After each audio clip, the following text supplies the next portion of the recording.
So hi, Alex. This meeting is being recorded. So hi, Alex. Lovely to see you this morning. I'm Suzanne from Somerset African Caribbean Network. I'm the chair of the network, and I have a number of questions from our members to actually ask you at this event. We certainly in the Caribbean Network would be, really celebrating literature, African Caribbean sort of creativity and literature, and in television, because of course we know your involvement with the Small Axe. So we're really kind of like, thrilled to bits that you're here, and but also not forgetting that, and we talked about this, didn't we? Celebrating the Jamaica's Diamond Jubilee this year to acknowledge the 60th anniversary of Jamaica's independence in 2022.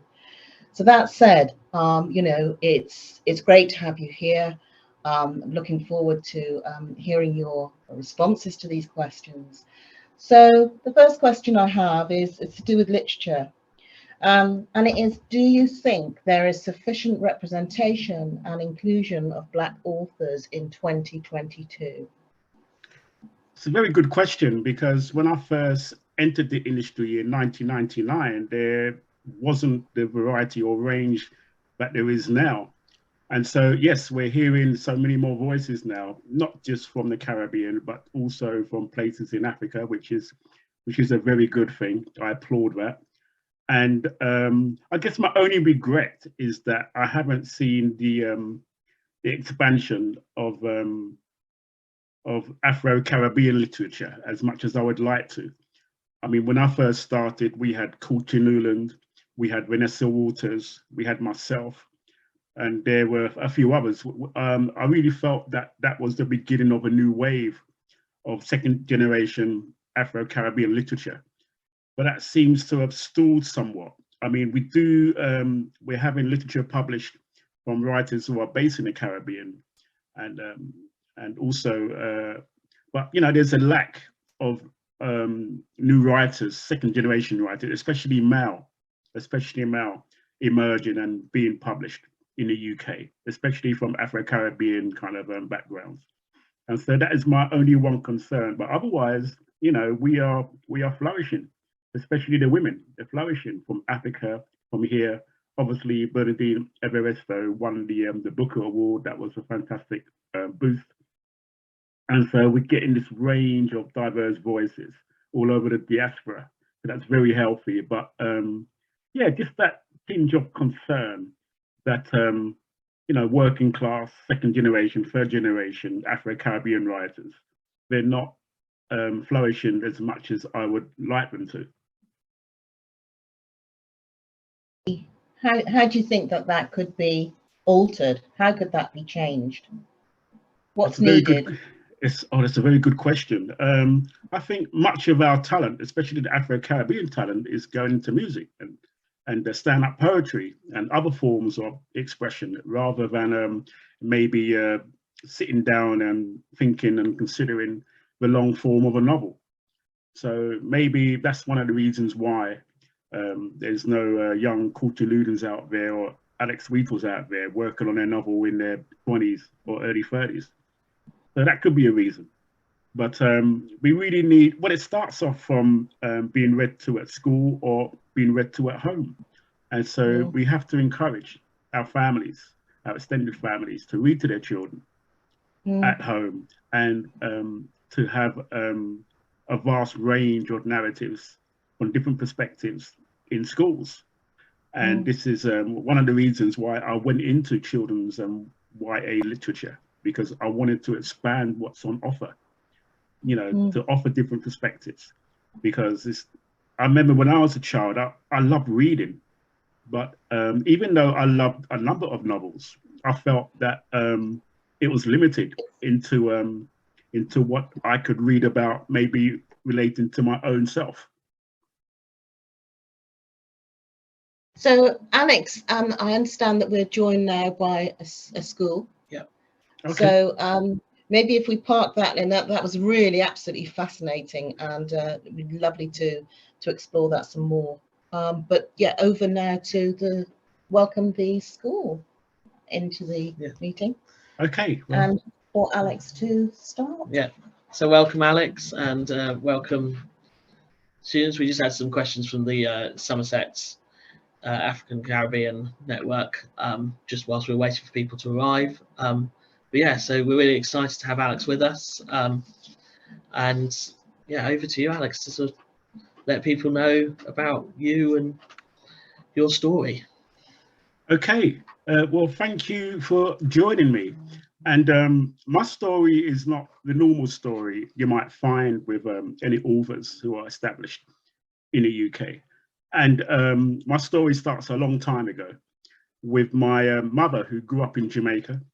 She grew up in a small town in a place called Richmond, which is about 6 miles inland from the north coast of Jamaica. And my mother dreamed of becoming a writer one day. That was her. That was her love. She liked to read journals and newspapers from anything my grandfather would bring home after he finished work. And in the late 1940s and early 1950s, she learned that a famous English author had relocated to the north coast near Port Maria, and his name was Ian Fleming, the writer of the James Bond novels. And he started to he came to Jamaica, I think in the mid-90s or just after the Second World War, and he built a house called Goldeneye. And in that house, Goldeneye, he wrote the first James Bond book, Casino Royale. And my mother heard about this, and she was excited. And sometimes she would journey up to Port Maria, hoping that she would see him. And so she harbored dreams of becoming a writer one day, but it didn't quite happen for her. My mother married quite young. She married at 18 or 19. She married a Jamaican man. She went on to have 5 children with him, 4 daughters and 1 son. And there was difficulties in that marriage. And so my mother planned a new life in the UK without her husband. And so she left her children with her parents, and she came to the UK in 1961. And she arrived at Waterloo Station, and she took a bus to Brixton, and she took lodgings up just opposite the Carnegie Library in Brixton, because my mother loved to read. And she began to work in a Woolworths store. Now, Woolworths store, they're not around anymore, but in those days, they were located in every town, every city, every high street. And so she worked there. And it was there where she met my father. Now, my father also comes from Jamaica, and he had been in the UK since 1954. He was a carpenter, and there was a huge effort from the Commonwealth to rebuild the UK after the damage of the Second World War. So my father came as part of that effort. He was a carpenter, so he helped reconstruct, rebuild, and so on. And so my parents met, and they had an affair. Obviously, my mother was married, so she had to think about how she's going to go about getting a divorce and going back to Jamaica and stuff. But before that could happen, she became pregnant with me, which really complicated the situation. And just before I was born, I think when my mother was about 7 or 8 months pregnant, her husband arrived in the UK looking for her. And obviously he found her pregnant. And so this caused a lot of drama, if you like. And so when I was born, it was decided that my father, my biological father, look after me, while my mother returned to Jamaica to sort out what she's going to do with her family life, whether she's going to stay remarried. You know, she had all those answers to all those questions to answer. And so it was my father who tried to raise me for the first 1.5 to 2 years of my life in the UK. And that wasn't easy back then. There was not so much help as there is today regarding single parent families and so on. So my father had a bit of a breakdown in the back of 1964, early 1965. And that was when I was taken into social services care. And even then, my father returned to Jamaica to recover. But I still don't know why he never returned. And so I was left languishing in this children's home village in Surrey, which was quite brutal. There was lots of child abuse, physical abuse, all kinds of abuse in this place. And in this village, you had about 50 houses, and in each house you had up to 14 children. And they were there for all kinds of reasons, family breakdowns, orphans, and so on. And so the people in charge were not kind. I'm not quite sure why they took up their positions, but they were very cruel at times, very abusive. So I grew up in this world, not trusting adults. And the only thing that, the only pleasure I could get from that time was my reading experience. And at the time, at night time, I would read comics like the Beano, Wuthering Chits, The Dandy, Scorcher, football magazine. And so that's what I did at night time. I used to use a bicycle lamp to read under the covers. And so little did I know that this really accelerated my reading skills. And so although I had trouble in my secondary education, I could always read very well. And usually I was the top reader in the class because of my reading comics from a very young age. You know, from 5 years old, I was reading comics, and 6 years old, I was reading newspapers. And so I went on to secondary school, which was a different experience for me because the primary school that I attended was within the Shirley Oaks Children's Home Village. And so when I attended secondary school, I felt bullied. I felt that I was insulted too often, sometimes about my race, sometimes about the fact that I lived in a children's home. So I found that very difficult to deal with. And therefore, I had problems with authority, problems with teachers, problems with the people who ran the children's home and so on. And in total, I was expelled 3 times for fighting, when people called me names and stuff like that. But I still kept on my reading. You know, I was still reading magazines and football fanzines and stuff like that, and programs. And so at 14, I was taken from Shirley Oaks and I was sent to Brixton to live in a hostel there for troubled teenagers. And I wasn't receiving any formal education. I was meant to be taught by a tutor, but he never really arrived. And so basically I walked around the streets of Brixton, just exploring my new area and confronting the new situation that I found myself in.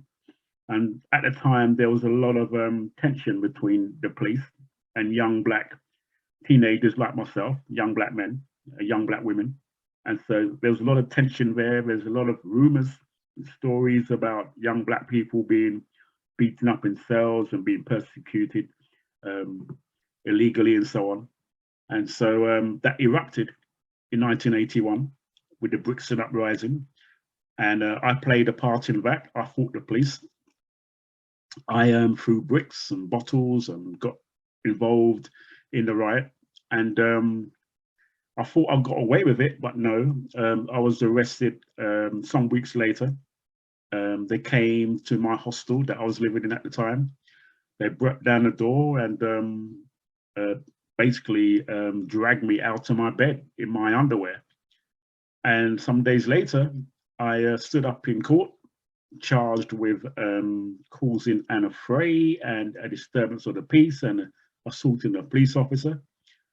And I was lined up with about 6 or 7 different guys who were charged with almost the same offences. And the magistrate is summing up the cases and he was about to deliver sentence. And everyone was staring at him apart from me. And I was looking into the public gallery because I suddenly became aware that in a public gallery, there was sitting down all the relatives of the other young people who were charged.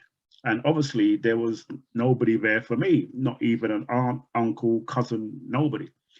And that's what really got me. That's what, you know, crushed me inside. And so I received a year's prison sentence, but it might as well have been 100. And so I was taken away in a prison van to Wormwood Scrubs prison in West London, and I began my sentence. And I shared a cell with a Rastafarian. He looked like he was in his 40s. He had long grey locks. And he was the one who mentored me, if you like. He got me back to reading again.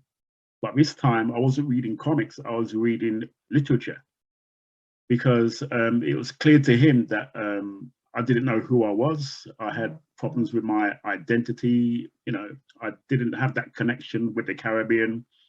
And so he helped me with that. And one of the first books that he told me to read was The Black Jacobins by the great C.L.R. James. And so there began my education about my identity, where I came from, the history, the culture. It started in that cell in Wormwood Scrubs. And I was reading authors like Chester Himes, Ralph Ellison, Richard Wright, all those great Black American authors. And then I expanded my reading. I was reading Jane Austen, I was reading Charles Dickens, I was reading anything that was in the prison library. And so I came out of prison a lot more educated than when I entered. And Brixton in the late 70s, early 80s was a hub really of reggae, and you heard it everywhere. And you know, I had dreams of becoming perhaps a reggae artist, singer, DJ, MC, whatever. And there was lots of opportunities for me to express myself in parties, youth clubs, dance halls and stuff like that. And so that is when I began expressing myself lyrically on paper. And I used to practice my rhymes, my DJ chants, my songwriting. And so I say it was probably 19, 20 years old that I first began to get creative.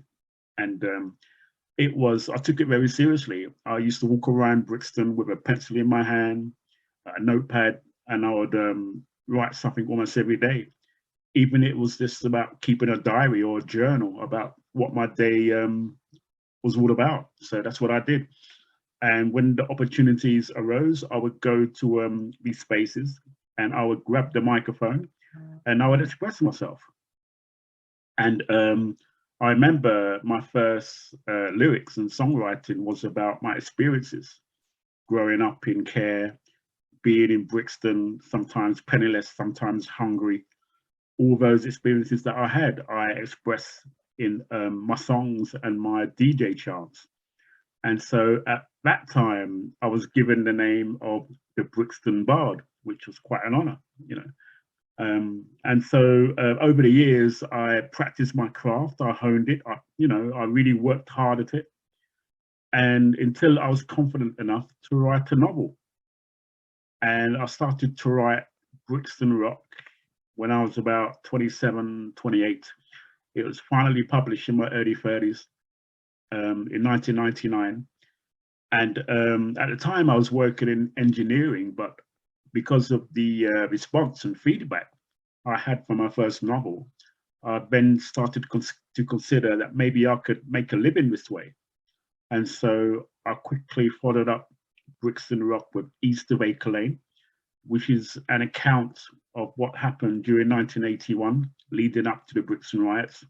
And that was reviewed quite widely. It was praised and critically acclaimed. And so I thought, yeah, maybe I can make a living, make a go out of this thing. And so here we are, 2022.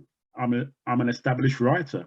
I've been writing professionally now for 23 years, almost 20. Yeah, so I'm very proud about that. My latest novels are about the Jamaican experience. I really wanted to dip into history because I read The Black Jacobins, as I mentioned, when I was in prison. But I guess I was looking at Jamaican history and searching for any slave revolts that occurred there. And it was my mother, who I was reunited with, who mentioned to me when she was a young girl that there was a massive slave revolt in 1760 that actually occurred on the land where she lived. And so I did my research about this legendary leader called Chief Taki and all his exploits and what happened there. And so I started to write Cane Warriors based on all that research. And it's one of those stories that you don't necessarily come across in secondary education in history. And so my motivation as a writer is to write those stories that people don't necessarily hear about. Bricks and Rock, East of Egg Lane, the Compton series, they're all about that, really. It's giving a voice to sometimes a community or characters that you don't normally hear from in a mainstream. And for me, it's all about the experiences that I had, that my friends have, their children and so on.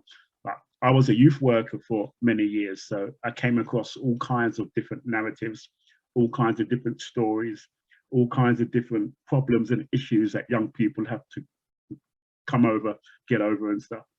And so I rely on that for my fiction. So my fiction is based on a lot of truth, on a lot of real lived experiences.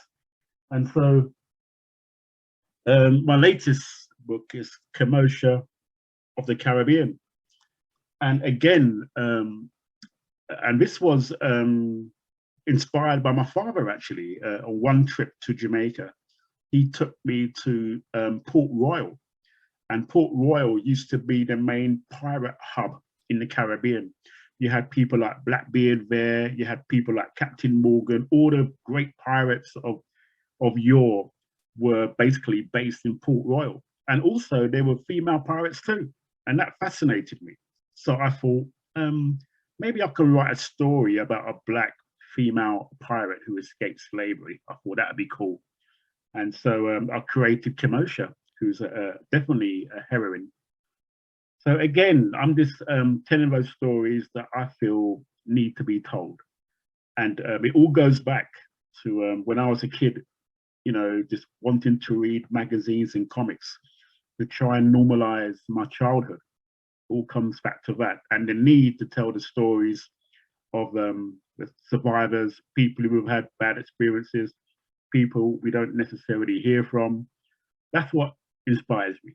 And so hopefully I can represent that as long as I can. I've written now 17 books, and hopefully there'll be a lot more. And I think to be a writer, you have to have an interest in people, and an interest, you've got to be compassionate as well, I believe. So if you have that you're halfway to becoming a writer, I feel. So that is my story. It's quite a unique one, but I'm proud of where I came from. I'm proud of what I have achieved. I'm proud of the characters like Kenosha, Moambasa, Biscuit in East of Egg Lane, Brenton Brown. I'm proud of all of them because they're based on a lot of real lived experience. Right, I've been talking for quite a while, so I'll be happy to answer any questions anybody may have.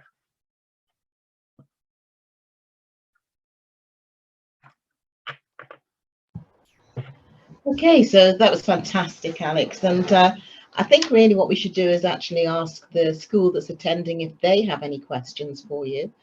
We've certainly got a few questions here. But can I ask the school if they have any questions they'd like to put to Alex?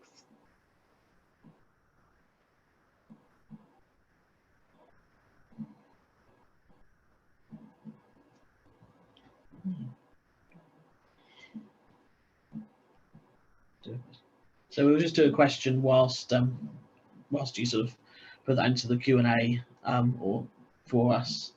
So we got another question? Yeah. From... Okay, so I'll continue with my questions, Alex, and it's fantastic to listen to your talk.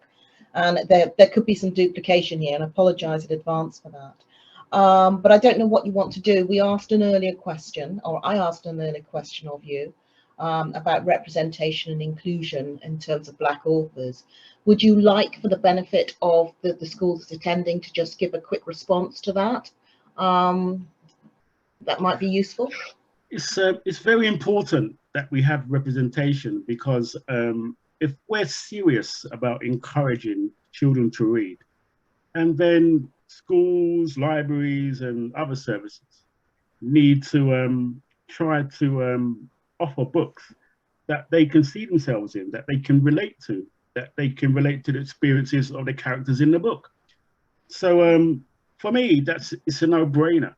So and I think the industry is addressing that issue right now. I mean, there's a lot more variety, there's a lot more diversity in children's and young adult literature today than there was, say, 15, 20 years ago. I mean, Mallory Blackman, she held the flame for many years in terms of Black representation in children's literature. But now we have so many to choose from now, and I really want to see that expand. I really want to see different voices, you know, from all over the world, because in our major cities in the UK, it's populated by everybody now, isn't it? I mean, even Brixton, that when my father and mother came to that area, it was predominantly West Indian or English or Irish. Now you have communities from North Africa, Australia, South Africa, Brazil, everywhere.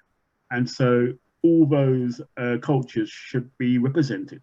And so that's what I'll be looking for in the next few years. Excellent. Thank you, Alex. We do have a question in the chat. The question is from Annie. Is the housing in Cane Warriors based on the housing in the care home? Not quite. Obviously, Cane Warriors is a sugar plantation. And sometimes in sugar plantations, they separated the men from the women, especially if you worked in the big house, or say you, like if say you was a cook, like Moa's mother is a cook, then you were put in lodgings very close to the house so she could get provisions and so on. But she was separated from the men or the young adults who worked in the cane field. The care home that I resided in was usually a big house, and we slept in dormitories, the girls at one end of the hallway and the boys at the other end, and the staff had their rooms in between, and there's no way we could go to the girls' dormitory or they could come to us. And so it was very, in my memory, it was like Georgian houses. We didn't have gardens, we had outhouses. And sometimes if you misbehave, you were locked in an outhouse for hours. Very rigid, you know, it was an upgrade from, I don't know if anybody has seen the Oliver Twist films, but it was an upgrade from the old Victorian old workhouses that they had in the 19th century. But this time it wasn't one big building, it was a collection of houses. But the discipline and the penalties and the punishment were the same. Thank you very much, Alex. So just, and thank you for the question, Annie. Just to continue, and for the benefit of the school, Somerset African Caribbean Network, based in Somerset, is more than happy to be here with Alex, and we are celebrating as a network at this event the creativity in literature and television from our community. But also to mention, and we discussed this, didn't we, Alex, around the fact that it's Jamaica's Diamond Jubilee this year to acknowledge the 60th anniversary of Jamaica's independence in 2022. So you've talked already about your pride, and we're very, on behalf of Somerset African Caribbean Network, I'd like to say that we are very proud of you, Alex, as well. Thank you. So the next question is about race, identity and belonging from one of our members. What was it like being a Black boy in the care home? And were you the only Black child? I wasn't the only Black child, but it was a nightmare, basically. I've got to be honest about this. It was absolute hellish. I mean, when I asked about my parents, you know, when you become aware that you haven't got any parents and you see other children being visited every other Sunday by their relatives, so you kind of wonder, where's your family? And so that awareness came to me when I was about 7 or 8. And the supervisor, the officer in charge of the children's home, told me that I was left on the dock of a bay by my parents and they went back to the jungle. And I believe that. You know, when you're 7 or 8, you don't question that, do you? You just believe it. And that give me a low esteem that stayed with me for many, many years. So there was this, you know, no value was placed on my young life, no value whatsoever. I was beaten from pillar to post if I questioned anything. And so, you know, my life just wasn't valued at all. And I still see that today in certain parts of the world where, you know, lives, like all this police brutality that we see in the United States, it's because those policemen who are brutalizing Black people do not see the value in that life. That is why somebody can casually kneel on somebody's neck for 9-10 minutes. I mean, it doesn't happen to other races. Why just Black folks? You know, so that's the only way we can erase racism. If we can try and educate, if you like, what our experiences are, and try and educate to make sure that all lives are valued. And this is where literature is so important. So readers can see for themselves the kind of lives that people of color have lived and their experiences and so on. I think this really helps, especially where young people are concerned, you know, because literature, I believe, good literature can lead to empathy. Like I can, you know, just the other day I was reading about flood victims in Bangladesh. And, you know, I've never met anybody who's lost a brother or sister through that terrible natural disaster. But if I can read about it, then I can empathize. And so I'm going to value that life. And this is what good reading can do. And this is why reading in schools and should be encouraged, I believe. It's not even compulsory to have a library in a secondary school, and it is in prison, and I think why? And so we should always strive for a good library service, always strive for a good library service in schools, and always encourage good reading habits in schools.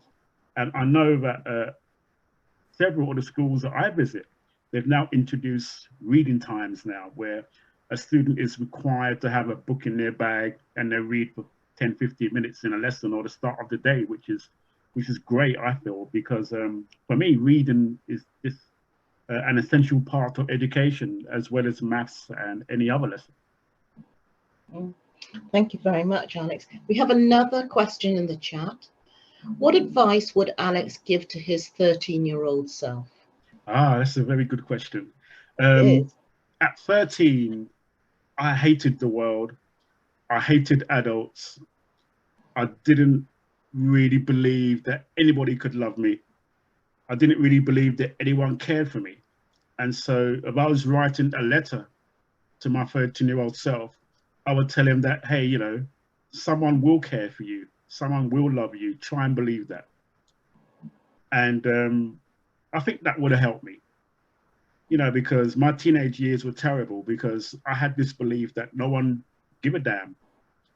And when you believe that, then you just don't care what happens to you. You don't kind of care what trouble you might get into.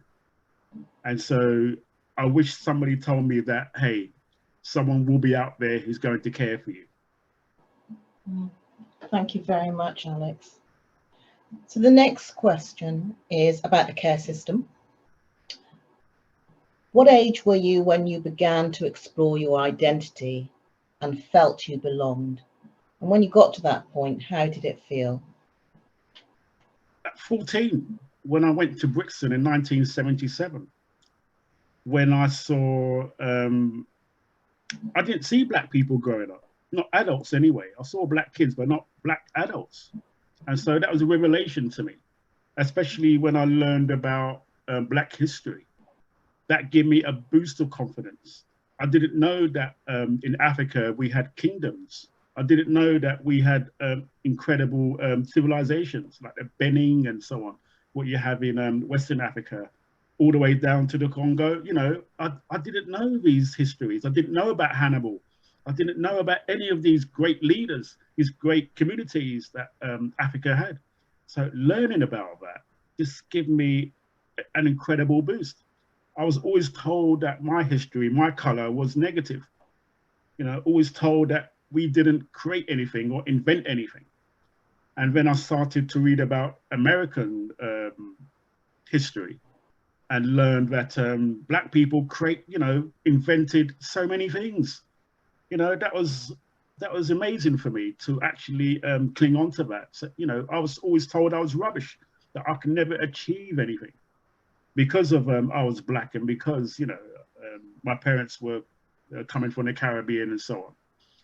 And so it was a tremendous boost for me to actually have that history around me that I could tap into, that people could tell me about once I went to Brixton, especially the Rastafarians who schooled me about the Bible, schooled me about Egypt, schooled me about the great builders, schooled me about the great civilizations. That was part of my education, just as important as was my academic education. Thank you very much. Okay, so in terms of the small acts, we kind of watched that. We really enjoyed that. Members have talked about it when it came out. And I wonder if you could just answer these two questions. What was it like having your life story told in the Small Acts film?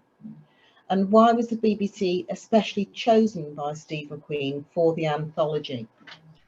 Right, okay. I was part of the Small Acts project as a writer at first. We were discussing themes, stories, our histories, especially here in the UK, of what we wanted to put on screen. And immediately, Steve wanted to definitely have the mangrove because he felt that wasn't widely known what happened there. It was such a significant event for Black UK that he felt it was so necessary to have that as the first episode. And so we had these discussions, and he was determined to also have an episode that depicted the life of somebody who had experience of institutions. And one of my fellow writers, Alex Wheatle, he said, "Alex, that is you. You have experienced institutions. You know, I was in a care home, and then obviously I went to prison." And so Steve wanted to hear my story, and I told him my tale, and he said, "Right, that is it. This is the one I want to do." And you know, I was engaged and consulted every step of the way. I was invited to the set. I met all the actors, and it was an overwhelming experience. You know, tears came to my eye when they had created my hostel room back when I was living in Brixton when I was 15, 16. And I had my little room. I had my single bed propped up on paint tins and the posters on the walls and the flyers. And they lovingly recreated all of that. And I have to admit, a tear came to my eye because they wanted to be faithful to my experience. So it was an incredible experience. It really was. And even now, I have to pinch myself. Did they really do that? You know. So I feel incredibly proud. You know. So it's not many writers that can claim that their lives are being portrayed on TV. I'm one of those few.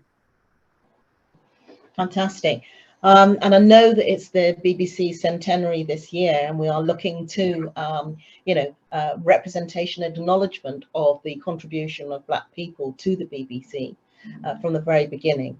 Was there a reason why Steve McQueen chose the BBC to tell this story? Yes, he felt that the BBC had underserved Black communities for a long time, and that our narratives and stories weren't out there like others were. And so, he grew up in the UK, and basically he wanted to see the BBC portray or broadcast our stories, our narrative. That was very important for him. I mean, we all pay our license fee, don't we? So he just felt that was very important for him and his family to see.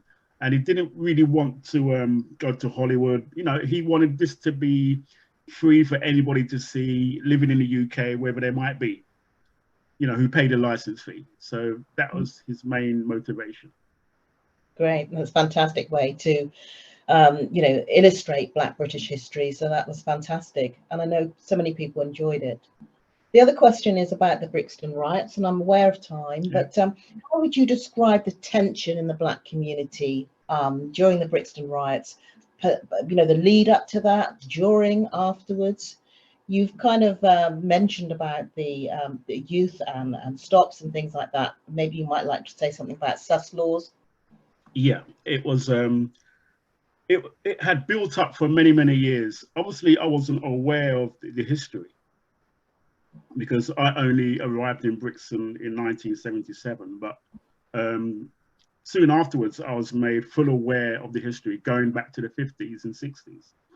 And you had the case of Olive Morris, who was only a 17-year-old activist at the time, in 1968, I believe it was, when she intervened when a number of police officers were assaulting a Nigerian man in the middle of Brixton.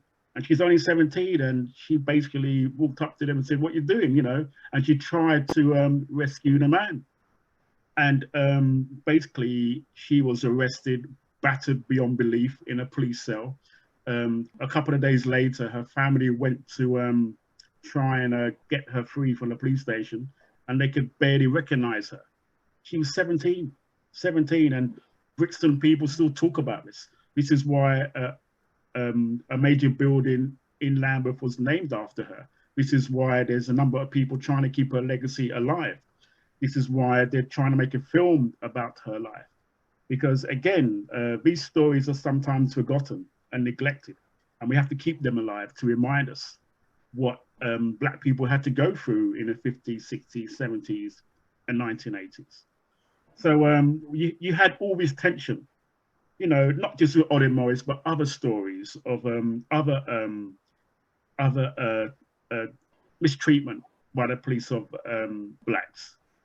And this all built up to a frenzy in 1981 when the police started Operation Swamp in January and February of that year, where basically you could get arrested for looking into a shoe shop or a jeweler's shop. It was getting ridiculous.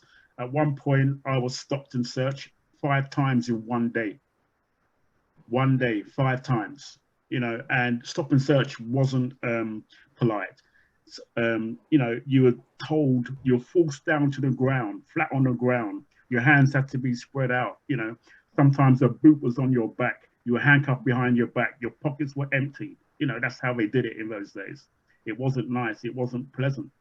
And so obviously you're going to get resentment. And there was this hatred amongst Blacks and the police. And it came to a head in April 1981. And we also have to remember that there was the New Cross fire, where we felt that racists had started that fire.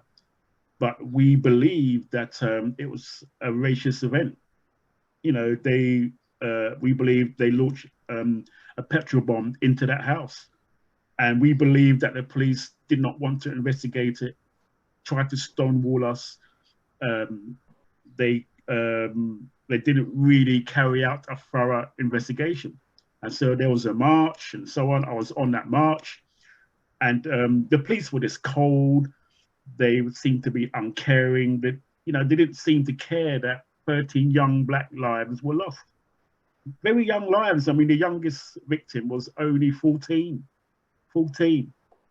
And so there was a lot of tension and friction between Black people and the police at that point of time. And it just erupted. And to be part of it, in some ways, was empowering. But in other moments, it was very scary, because you knew what would happen to you if they arrested you and they got you in a police cell. Now, I suffered that. I suffered beatings in police cells. I know what that's all about. And those were the days where there was no cameras, no audio, no recording, so they could do what they liked. But I think on that weekend, nobody cared anymore. We just wanted to vent our fury at the police. Thank you very much, Alex. So a very, very good account of that time. What did you learn in prison? Oh, I learned to be proud of myself, and my culture and my history. That is what Simeon taught me in prison, that I'm important. He always stressed to me that, Alex, I don't care about your background. I don't care that you're not educated. But you still must think yourself as important and a valued life. So he instructed that kind of phrasing to me almost every day, because he wanted to lift me up. And he did that. He absolutely did that. And I'm so grateful for him for doing that for me, because what he saw was a young black man who had very low esteem, who felt that he couldn't achieve anything. He felt that, there's no way that he could strive for anything successful. But he changed my mind. He made me believe that I could contribute. And that is the thing about a good teacher. You want your students to believe that they can achieve and they can be successful. So that was a very important lesson for me. Thank you, Alex. In terms of reggae and sound systems, I don't know if the school and the young people attending know what a sound system is. We're here in Somerset, obviously a totally different community. But if you had to describe a sound system, or the history of sound systems, or where you find them, and what being a DJ is like, could you kind of, in the round kind of answer that? Right. Sound systems, I guess it's a mobile kind of music service, if you like. And when I say music service, I mean a mobile reggae music service. Because at the time when sound systems were giants, especially in Brixton, we didn't hear reggae music so much on the radio. You heard maybe one tune on maybe Top of the Pops, but very little. And so we had to create our own ways of reaching people who loved the music. And so this is why the sound systems appeared. So they would play out at community halls, parties, youth clubs, and so on. And they would always play mainly reggae music, and they would build their own speaker boxes. They'd get their amplifiers custom built, especially. And then you had your MC and DJ. And in those days, they had the instrumental reggae side to a song. And the DJ would sometimes flip over the plastic, the vinyl record, and they would make up their own rhymes, their own jingles, and so on to entertain the crowd. And so I was one of those DJs. And it was very entertaining. It was lively. It was something to look forward to at a weekend. It gave us a sense of identity. And we had all kinds of parties in Brixton. We had pajama parties, sportswear parties. And so Brixton wasn't always about running away from the police. We had a good time and we partied hard. And sound systems provided the music. Fantastic. That's great. I know what sound system is because my family from the Ladbroke Grove area, so I'm Right. very aware of that. But, I thought I'd ask that question myself. Just a couple more questions, really. I know we're coming to the end of our time. We were a little late starting. I hope the school attending is okay with that. But I just have two more questions. Which book have you written which you think mostly speaks of you? Mostly speaks of me, probably East of Acre Lane, because I'm drawing on very personal experiences. Yeah, my first two novels, Brixton Rock and East of Acre Lane, where I draw heavily on my own lived experience, probably 35, 40%. I mean, there's a lot of stuff in that book that is true. Mm. So, yeah, definitely Brixton Rock and East of Acre Lane. Okay, we've got another question from the school. What was the most pivotal point in your life? That was probably in prison, when I almost had a breakdown. Well, I think I did have a breakdown, where my mentor, Simeon, I went for him, because I think I might have been having some mental health issues, and I just went for him. I just wanted to beat him up. And he knew about self-defense. He knew about judo. He had me in a hold. And when I calmed down, he wanted me to tell him the story of my life. So that's what I did. And he was very compassionate. He was very understanding. And that was the point where my life started to change, because I felt that he's somebody who actually cared. Fantastic. Thank you very much, Alex. And a final question, I think that is really very, very poignant, given your fantastic talk to us this morning. In the African Caribbean community, in terms of culture and legacy, we celebrate, don't we, on Windrush Day, which is June the 22nd, all of that around the Windrush generation and all of the contribution that you know, people that went before us, you know, contributed to this country. So the question is, interesting, you mentioned Waterloo Station. I understand there's an unveiling on Waterloo Station, statue to, you know, in recognition of the Windrush generation. But how is this celebrated in your community, and what will you be doing? I'll probably be calling my mother that day, I think, because she loves to talk about her arrival to the UK. And, you know, keeping in touch with them, keeping their stories alive is very important to me. And so that is probably how I mark the occasion. And we should mark it, I feel, because it's the start of our establishment of ourselves in this country. And so still today, so many people confuse themselves, thinking that we came from some kind of migrant opportunity. No, we was actually invited, and many people forget that we were invited to help rebuild the country after the Second World War. I mean, my father remembers representatives of British Rail and the Post Office and the National Health Service appearing in the Caribbean, inviting people to come over to the UK to be nurses, to be engineers, to be train drivers, whatever it may be, to help rebuild the country. And I feel that that is lost sometimes. So we have to remind ourselves and others of why many of the Windrush generation came over to the UK. It wasn't just to steal somebody else's job, it was to help rebuild the country. So we need to respect that and mark that. Thank you very much, Alex. We've come to the end of our time, sadly, and what a time we've spent with you this morning, Alex. You've given us so much to explore and think about, and mostly, you know, respect. The school, I'm sure, you know, would have actually learned an awful lot, and I know that you know this is going to go on and sort of hopefully be you know, enjoyed by other schools. I'd like to say personally, thank you very much, Alex. It was a wonderful talk, and it was wonderful to be with you this morning, and for you to be so honest and open about your life. And I know that's a huge inspiration to everybody, but particularly from people from an African Caribbean community, particularly young people, Black and mixed race young people in the care system. You continue to be a great ambassador, and we champion you. Thank you so much. Just leave a final word for Joss from the library. Yeah, so thank you all for coming. Thank you, Alex, for coming along. We will be sending out the link to this as a recording for people to see.